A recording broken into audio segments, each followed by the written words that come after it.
بسم اللہ الرحمن الرحیم۔ عائشہ اسلامک ہسٹری کی پیاری بہنوں اور بھائیوں، السلام علیکم۔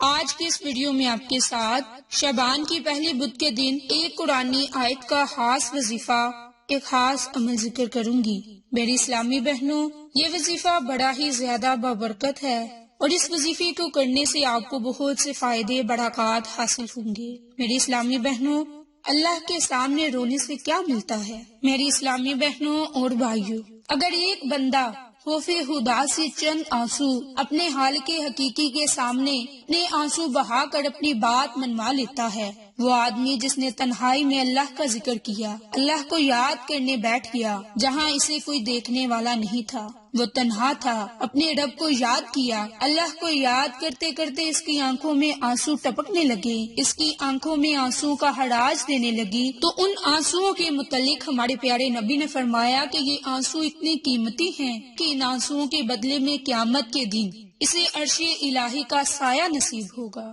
مولانا رومی فرماتے ہیں، جہاں پانی گرتا ہے وہاں سبزہ اگتا ہے، جہاں آنسو گرتے ہیں وہاں اللہ کی رحمت اترتی ہے۔ اس لیے جو اللہ کی یاد میں رونے کا لطف ہے،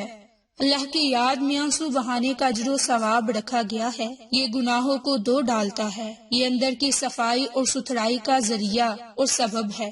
رسول اللہ صلی اللہ علیہ وآلہ وسلم نے فرمایا کہ راتوں کی تنہائیوں میں اٹھ کر قرآن پڑھا کرو، قرآن پڑھتے ہوئے رویا کرو۔ پھر فرمایا اگر رونا نہ آئے تو رونے کی کوشش کیا کرو۔ جب بندہ اللہ کی حضور رازداری کرتا ہے، عاجزی انکساری کرتا ہے، تو اللہ کی رحمت کو جوش آتا ہے، اللہ کی رحمتیں اس پر برستی ہیں، اس کے نہ صرف پھر گناہ کو مٹا دیا جاتا ہے بلکہ اللہ تعالیٰ اس کے گناہوں کو بدل کر نیکیوں میں تبدیل کر دیتے ہیں۔ میری اسلامی بہنوں اور بھائیوں، حضرت انس بن مالک سے روایت ہے کہ ایک مرتبہ رسول اللہ صلی اللہ علیہ وآلہ وسلم نے ایک ایسا خطبہ دیا، میں نے ویسا خطبہ کبھی نہیں سنا۔ آپ صلی اللہ علیہ وآلہ وسلم نے فرمایا، جو کچھ میں جانتا ہوں اگر تمہیں معلوم ہوتا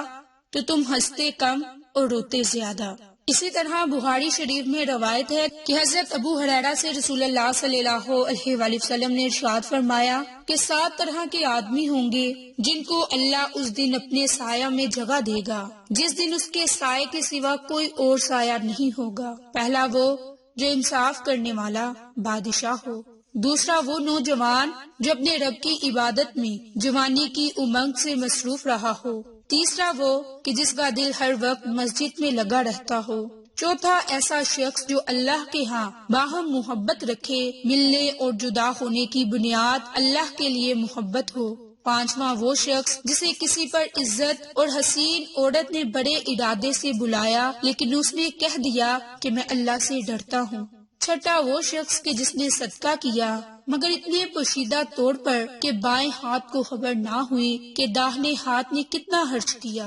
ساتواں وہ شخص کہ جس نے تنہائی میں اللہ کو یاد کیا، آنکھوں سے آنسو جاری ہو گئے۔ اللہ تعالیٰ ہمیں یہ چھوٹے چھوٹے اعمال کرنے کی توفیق عطا فرمائے، آمین۔ تو میری بہنوں، آپ نے شعبان کی پہلی بدھ کے دن قرآنی آیت کا جو خاص عمل کرنا ہے، وہ قرآنی آیت بڑی ہی زیادہ بابرکت ہے اور اس کی برکت سے ہمارے گناہ معاف بھی ہوں گے، اور وہ آیت استغفر اللہ ربی من کل ذنب واتوب الیہ، استغفر اللہ ربی من کل ذنب واتوب الیہ۔ اس آیت مبارک کو آپ نے شعبان کی پہلی بدھ کے دن 41 مرتبہ پڑھنا ہے، اور اس آیت کے اول آخر آپ نے درود پاک کو پڑھ کر اللہ تعالیٰ سے خصوصی دعا مانگنی ہے، تو انشاءاللہ میرے رب نے چاہا تو وہ آپ کی تمام دعاؤں کو اپنی بارگاہ الہی میں قبول فرمائے گا۔ تو میری اسلامی بہنوں اور بھائیوں، یہ آیت مبارک بڑی ہی زیادہ بابرکت ہے۔ اس آیت کو پڑھتے ہوئے رو کر عاجزانہ طور پر اللہ سے اپنے گناہوں پر ندام ہو کر توبہ استغفار کریں تو انشاءاللہ اللہ کی ذات نے چاہا تو ہمارے گناہوں کو معاف فرما دے گا۔